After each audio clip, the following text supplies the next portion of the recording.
Hello dear students, इस video में बच्चों हम टीथ और माइक्रोब्स के बारे में पढ़ेंगे।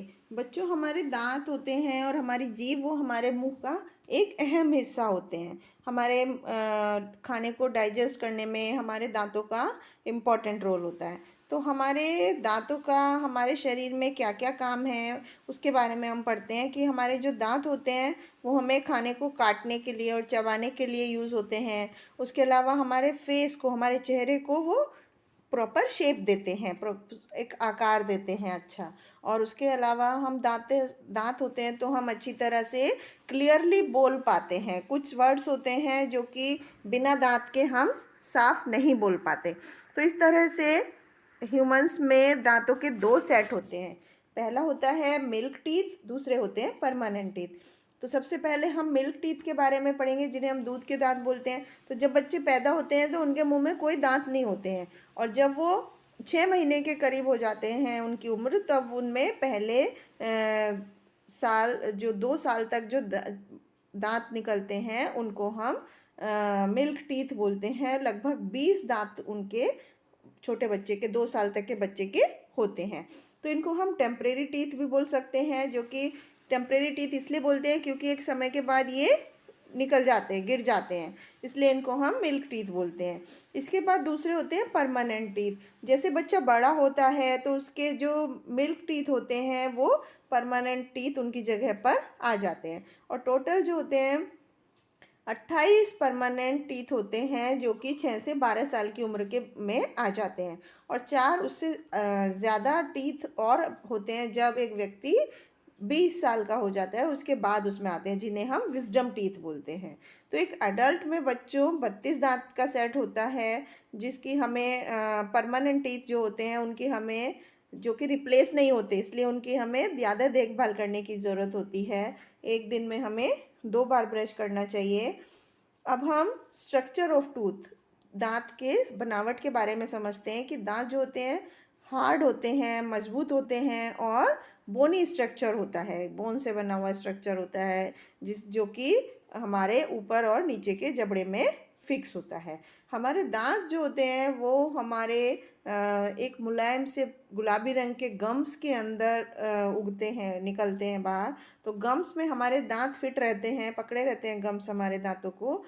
और जो हम दांत का पोर्शन जो हमें बाहर दिखाई देता है वो सिर्फ एक उसका छोटा सा हिस्सा होता है। अब हम दांत के पार्ट्स के बारे में पढ़ते हैं। एक दांत जो होता है वो 2 हिस्सों में बटा होता है। पहला हिस्सा क्राउन होता है और दूसरा हिस्सा रूट होता है। तो क्राउन जो होता है, जो दांत हमें दिखाई देते हैं बाहर से, वो क्राउन पार्ट है। रूट जो गम्स के अंदर की तरफ होता है उसको हम रूट्स बोलते हैं। गम जो होते हैं वो सॉफ्ट होते हैं, पिंक कलर के होते हैं, और वो फ्लैशी पार्ट होता है हमारे दांत के चारों तरफ। उसके अलावा इनेमल की कोटिंग होती है। इनेमल एक हार्ड सब्सटेंस होता है जिसकी हमारे जो क्राउन है उसके ऊपर वो कवर होता है, जो कि ये है। उसके बाद डेंटाइन जो होता है वो इनेमल को सपोर्ट करता है, और एनिमल के नीचे डेंटाइन की लेयर होती है, और उसके बाद फिर एक सॉफ्ट सब्सटेंस भरा हुआ होता है खाली जगह पर दांत में, जिसे हम पल्प बोलते हैं। तो ये पल्प, डेंटाइन के नीचे पल्प होता है। अब हम दांतों के प्रकार के बारे में पढ़ते हैं। बच्चों, अलग अलग तरह के दांत हमारे मुंह के अंदर होते हैं। सबसे पहला होता है इंसीजर्स, जिन्हें हम बाइटिंग टीथ बोलते हैं, जो हमारे दांत खाने को काटने के लिए यूज़ किए जाते हैं। तो हमारे हर एक जबड़े में जो सामने के 4 दांत होते हैं वो इंसीजर्स होते हैं, वो जो कि शार्प होते हैं, नुकीले होते हैं, स्ट्रेट सीधे होते हैं, और उनकी कटिंग एज होती है। मतलब 8 इंसीजर इस तरह से हमारे मुंह में होते हैं, 4 ऊपर के जबड़े में और 4 नीचे के जबड़े में, जो कि खाने को काटने के लिए यूज़ किए जाते हैं। इसके बाद कनाइंस होते हैं। कनाइंस जो होते हैं हर एक जबड़े में 2 होते हैं, जो कि हर एक साइड में इंसीजर्स होते हैं, इंसीजर्स के साइड में होते हैं। ये बहुत ही नुकीले होते हैं और पॉइंटेड होते हैं, कांटे की तरह होते हैं। जैसे कि एक कांटा होता है जो कि खाने को फाड़ने के लिए यूज़ किया जाता है। इसके बाद प्रीमोलर्स होते हैं, जिन्हें हम ग्राइंडिंग टीथ बोलते हैं, जो खाने को पीसने के लिए यूज़ किए जाते हैं। 4 दांत होते हैं हमारे हर एक कैनाइन के साइड में। दो दो कैनाइन के दोनों साइड में होते हैं। तो ये बहुत ही चौड़े होते हैं और फ्लैट होते हैं। खाने को अच्छी तरह से वो चबा सकते हैं जिसे हम खाते हैं। 8 प्रीमोलर्स होते हैं हमारे मुंह के अंदर। इनको हम क्रैकिंग या ग्राइंडिंग टीथ भी बोलते हैं। इसके बाद मोलर्स होते हैं जो कि खाने को चबाने का काम करते हैं। 6 मोलर हमारे हर एक जबड़े में होते हैं। इस प्री मोलर्स के बाद मोलर्स होते हैं जो कि प्री मोलर्स से ज़्यादा ब्रॉड होते हैं, चौड़े होते हैं, और वो हमें खाने को चबाने में हेल्प करते हैं। और इस तरह से हमारे मुंह में 12 मोलर्स होते हैं। इसके बाद बच्चों हम पढ़ते हैं कि हमें अपने दांतों की देखभाल किस तरह से करनी चाहिए।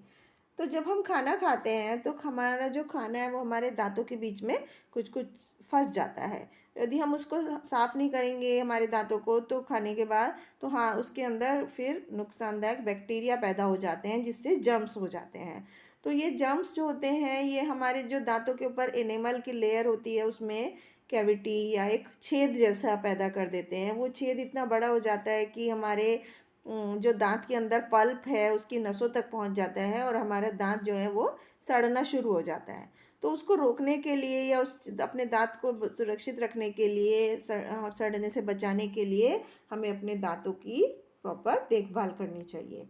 तो अब किस तरह से हमें अपने दांतों की देखभाल करनी चाहिए, अब हम उसके बारे में पढ़ते हैं।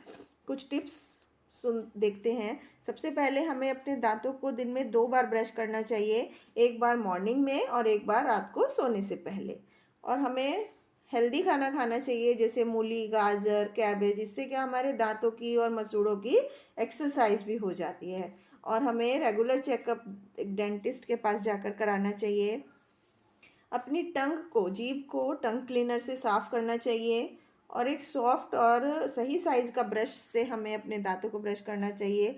और जब इसके ब्रिस्टल्स ख़राब हो जाते हैं तो हमें दूसरा ब्रश यूज़ करना चाहिए। और अपने दांतों को एक बार फ्लॉस भी करना चाहिए, कुल्ला करना चाहिए, क्योंकि इससे क्या, जहाँ पर ब्रश नहीं पहुँच पाता उस जगह की गंदगी भी साफ़ हो जाती है। अब हम